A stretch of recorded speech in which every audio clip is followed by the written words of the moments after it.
Hey guys, it's the MTG Noob here, bringing you another burn standard match. We're on the draw, so I'm going to keep this. We have 2 turns to draw land for shrines. Okay, we're probably killing that bird. Yeah, I would think we're killing the bird, because we don't want him to speed ahead with his mana. Also, if he plays a turn 2 Blade Splicer, Vexing Devil looks very, very sad against that. Ooh, String Rootgeist. Okay, glad I saved that pillar. Alright, so we're going to basically just hope to rip a land. That's good. We can play a Shrine. We're in no immediate danger from this, I would think. But I want to pillar it now. And then I want to be the aggressor and put some pressure on him and see if he wants to deal with this Vexing Devil. Because now that we have 2 mana, we can Searing Spear, something that he wants to be doing on his turn. Alright, so we get, our dude is just dead. He's dead. He's not coming back. Okay, see, I mean, if that's the case, maybe you don't do that. Alright, so I'm going to be taking 4. I think it's probably best to try to get this shrine online, even though we don't have the mana there, because it can do really disgusting things. I mean, I might have just cost myself by not spearing him twice, putting him at 10, trying to kill something brimstone volleying him, but I think we gotta at least try to stay in this. It seems like he's pretty aggressive. Hopefully this isn't a Huntmaster. If this is a Huntmaster, this is going to just be painful for us, being that he doesn't have the red mana. But now, since he has the cavern, he does. Oh, a Huntmaster. Alright, so we're most likely not going to be able to beat that, especially since he's got an active township next turn if he has a land. He's only got 2 cards in hand, so that's always a good thing. We really kind of needed a land there. Alright, I got a Searing Spear this now, which is pretty awful. Especially if he does have a land, then he could just make a 4/4, a 2/2, and a 3/3, which is 9 damage, and I won't be able to get around that. We did get a little bit hampered on land, but Huntmaster is a huge beating against this deck. Sword of War and Peace, Huntmaster, Wormcoil Engine, Thragtusk. Those are like public enemies number 1. Alright, I take a Miracled Bonfire here. We're still going to take a ton. But if we can kill some of his things, we're looking good. I don't think we have a bad sideboard plan against this deck. It's just all creatures. Okay, Lavamancer really isn't going to do it. Let's see, I can kill this, and then I take 1, 2, 4, 5, plus 4, 9. So I'm dead. So I'm not going to play this out. We had a pretty terrible game there. We didn't draw well because we were pretty loose and kept a 1-lander. He did have the cavern to make his Huntmaster of the Fells, so that was a little bit unfortunate. But we'll bring in our sideboard plans for him. Okay, and we'll cut these bonfires. I think this is good. We bring in 2 Arc Trails, 2 Slagstorms, cut 4 bonfires, and then we might have wanted this. We definitely don't want this. We might have wanted this if he does play something big, like a Thragtusk late game, but usually it doesn't end up going well if they gain the 5 life, then you hit them for 5. It's kind of like just paying 3 mana to do nothing. So we'll try to play a little bit tighter. This guy might come out in this matchup. On the play, I think he's fine because you get him down turn 1 and they're just trying to make a mana dork. But the thing is, on the draw, he's not as good because if they go turn 2 Blade Splicer, you're just kind of sitting there crapping your pants, like, oh man, really? This is just not what I signed up for at all. Okay, so we'll join the game shortly, see what he's thinking. All right, let's get a better hand. Yes, we will play first. I'm going to keep this hand. I think the burn is a little bit light, but we have an Arc Trail and a two G Blast and a Slag Storm. So if he does get to overcommit to the board, I'm going to slag it. I don't even know if I'm going to Arc Trail yet. Usually you want to set up an Arc Trail 2-for-1. But if he goes turn 1 Birds, I might just have to kill it, or turn 1 Pilgrim. I might not. I just don't want him to get to 4 mana. Like, I might have him overextend. Okay, they never want to see turn 1 Mountain, ever. I didn't play my G-Blast there because I was thinking I might want to save them since I have a lot of mana. Okay, this is probably non-threatening. I'm going to just G-Blast his head here. Make him feel more comfortable with overcommitting to the board, because there's no way Elvish Visionary is going to kill me. And if I have the option to Slag Storm players, I'd rather have that, unless he just super commits to the board. Like, I'm not going to do anything to that Visionary. I don't care. Doesn't do anything. He can't blink it yet. He can't do anything about it. He's just completely color screwed outside of the green. Like, he has a single green. That's not going to do much for him.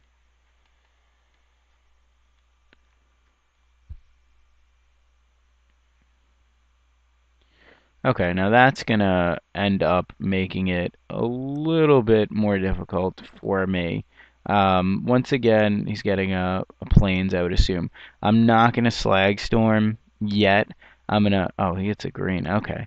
I'm going to hope that he commits to the plan of playing a Huntmaster, and then I could Slag Storm. Like, the 2 damage there is not the worst. I mean, it could be better. But if he plays Huntmaster next turn and I slag his dudes, then I'll be more than happy to have this line of play. Right now I'm going to get him for 5. Then I could always Arc Trail him for another 2 if I need to. And slag him for a bunch after if I need to. So we're putting him down to 13, and it doesn't seem like the deck is having a lot of troubles with getting people down around 10. It seems that, like, when they're around 10, it doesn't have enough firepower to, you know, really put the finishing touches on people. Okay, so Copperland, why would he play that? He has a 4th land untapped. Okay. At this point, he's overcommitting to the board. I guess he really wants to make this happen. I would think... I can't foresee him slow rolling a Huntmaster there. Like, maybe he's playing around a board wipe, especially since I really didn't do anything that turn.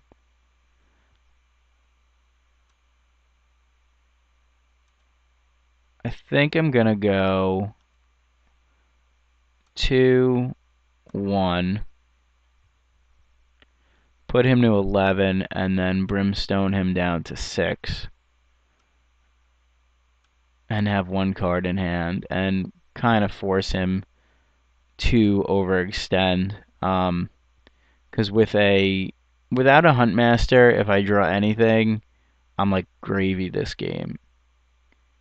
If I brick and hit like a land here, then I'm just a little bit off. Like, Blade Splicer there is good. He's going to hit me to 13. So if I'm able to get a little reach here with a burn spell that deals 3 damage, then I'm good. Like, ideally, I draw a Searing Spear or an Incinerate, and then I just win. The worst case scenario is a land or a creature. So let's see what we draw. Oh man, look at me being good at calling what I need. Okay, so we do 3 to each player. I go to 10, he goes to 6, and then we burn him out. So this deck, as you can see, is just really just trying to do the math and figure out how to get them from 20 to 0 the quickest. That game, he really didn't have a very good hand. He mulled to 6. He didn't have a fast start. So it seems like we got a little lucky there. Okay, and since he's packing blade splicers, I think I'm going to be cutting the devils here. I don't think they're very good. I don't think they're strong enough. That being the case, I don't really have anything I want to bring in over it. I haven't seen a need for this yet, but you never know. But I'm not going to bring it in if I don't feel that I have a need for it. I guess I'll try to bring in the 4 bonfires, and we'll just go balls to the wall with slag storms, arc trails, and bonfires. I have a feeling this is going to backfire. I think I'm going to have too many in hand. But if I start without any in hand, then it's really good. Well, we have 1 in hand. I think I'm going to keep this. It seems a little loose.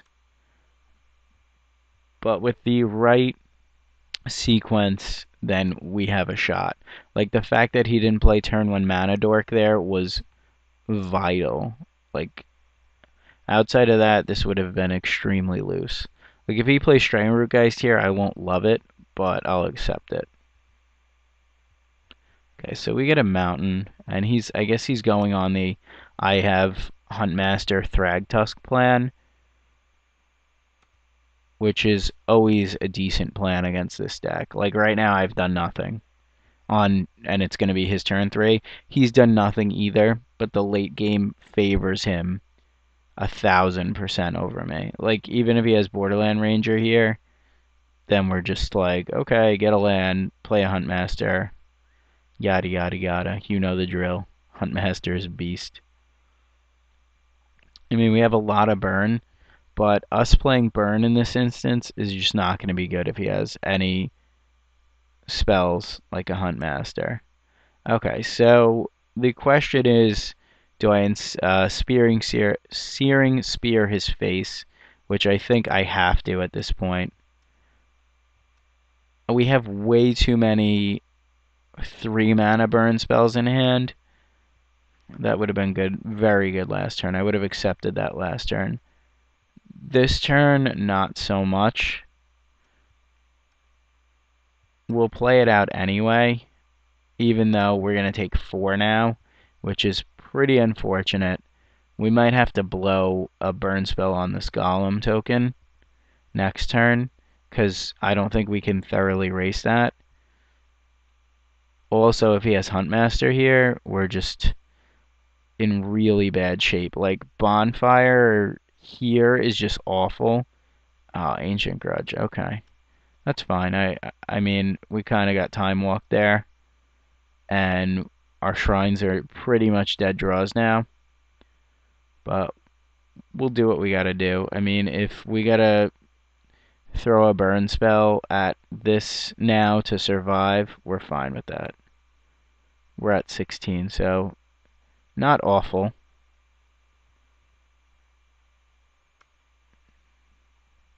And I really doubt this Hellion Crucible is going to be doing anything. Okay, if this is Thragtusk, we're pretty much beat, which is not a feeling I like to feel, but he's not playing like Restoration Angel or anything like that. I don't think outside of the Blade Splicer I've seen any white. I have to assume he's got the Restoration Angel. Okay, oh, Birthing Pod. Alright, so he's on Pod. I guess this is going to become a Huntmaster. I probably should have responded and killed that.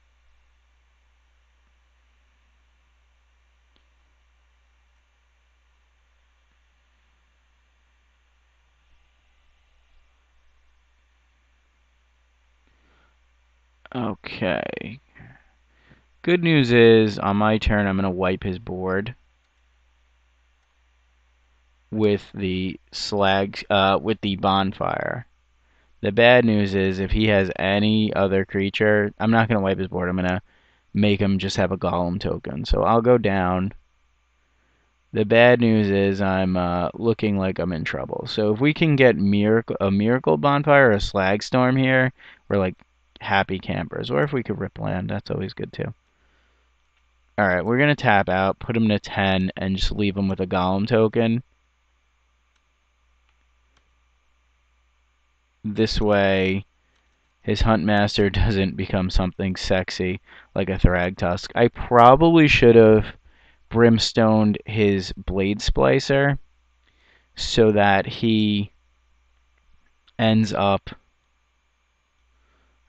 only being able to tick up the golem. I mean, if he's got nothing here, then we're like awesome. And if he... I have to assume he's got something. Another birthing pod is totally not going to do anything. Except he could chain this up to like a Strangleroot Geist now. If he had the mana. But I'm very good with the spot that we're in.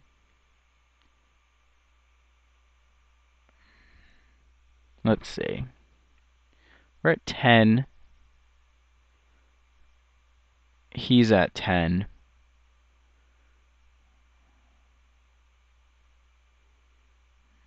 Trying to think. We can do our tricks here if he doesn't play anything. Seems like he's playing something.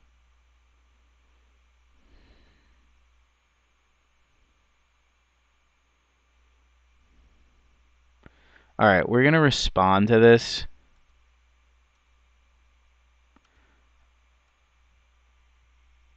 Putting a pressure counter on that.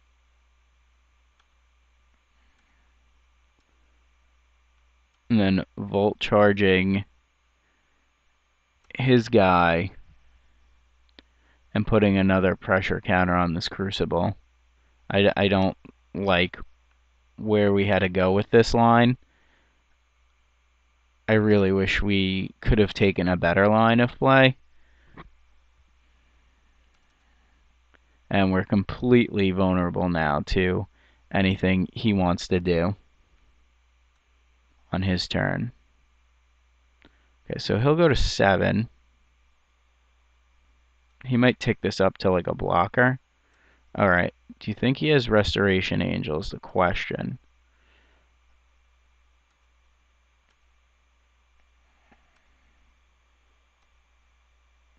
I think we gotta go in with this guy.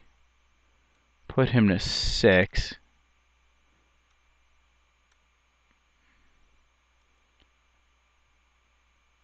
See if he wants to do anything like Purge.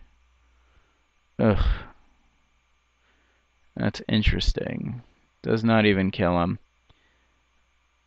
Okay. Purge it is. He's got 1 card in hand. We need to have some reach here. Let's see what this is.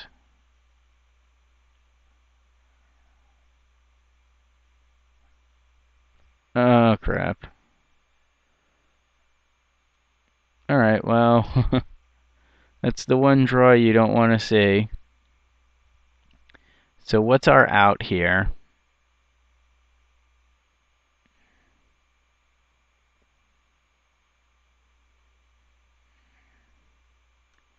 Go to 4. Probably should have brought that,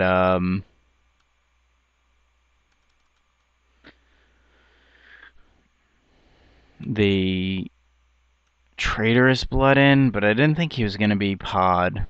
That's 7. Gotta get lucky here. It's not going to do it. Alright. So, outside of this being in play, I think we had a shot. We play this out. Kill that. No, we didn't get it. So, we tried. I think the option of not killing the blade splicer in response to the birthing pod definitely cost us, because he would have been at 5, and then we could have brimstoned him for 5 at some point. Alright, so I hope you enjoyed this match at least. Thanks for watching. Please check out our Twitch channel, our YouTube channel, and especially themtgnoob.com.